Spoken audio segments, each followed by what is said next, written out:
Okay, Fifi and I are going to make, mostly me, she's gonna watch, a cauliflower mash kind of dish I like to use as a side. Yeah, so, and Finley's gonna help now too. Right, Finn? Okay, she was kind of like almost having a nap there, but that's okay. Okay, so what we do is much cauliflower as I could in the Ninja. I didn't do a very good job chopping them, so it's not a lot. I threw some carrots and 1 onion, and now I'm gonna add more cauliflower, but first I'll throw this on the Ninja, get it to grind up and make some cauliflower rice, and then I can throw more cauliflower in as it falls down. Like, I really failed at stuffing this blender, but that's okay. We'll see if it works. Pretty great. So there we go. It's making it rice. Now I'm gonna stuff a bit more cauliflower in there, just to get as much as I can in there. Help. So we got to stuff some more cauliflower in there. You know what? I think what we'll do is pulse it. So I think what I need to do is kind of empty a bit of it and whatever, because this stuff at the bottom's riced enough, right, Finn?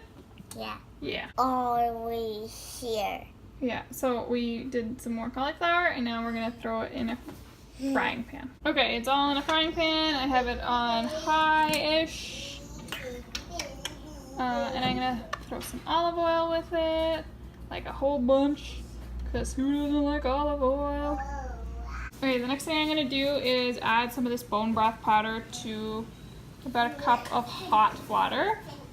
You totally don't need to use this. If you have broth, if you have other broth, like you could just add that to the cauliflower rice. And I'm also gonna add a bit of turmeric powder to the water. Again, you don't have to do that either. If you don't like the flavor, don't bother. Just you can spice it in other ways. But that's what I'm gonna do. Now I'm gonna add that kind of broth mixture to the cauliflower.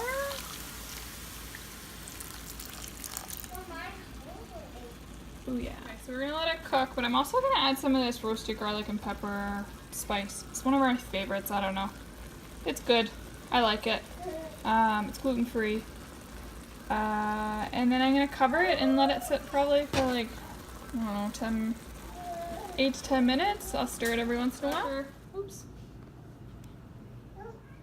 So after a few minutes in the frying pan, I threw it in this dish, and I tasted it and it wasn't spiced up enough. So I added some more of the red pepper stuff and some salt, and I actually threw in some fig butter, because butter just makes things taste better, right? And I also put in some bacon bits, because bacon also makes things taste better. If you don't have a kid or person in your family who's allergic, it's okay. You could also add some Parmesan cheese before you bake it. So you can totally just serve this on its own right away, like without putting it in another dish and whatever.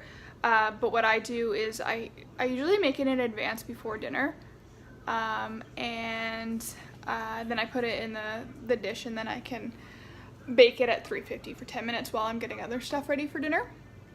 The other thing I do with this is I actually make it into an entire meal instead of a side dish. What I do is I take the rice and I kind of use it as a base for like a carbless, well, there's carbs in cauliflower, but like a low carb cauliflower shepherd's pie. It's delicious. So what I do is I just ground up some turkey, like I take some ground turkey, fry it up, sometimes with onion, a little bit of spice or whatever, and then I put that as a layer, and then I put this on top, and sometimes I'll add more veggies and stuff to it. But so it's a good base for that, or you can have it as a side dish like I'm doing tonight.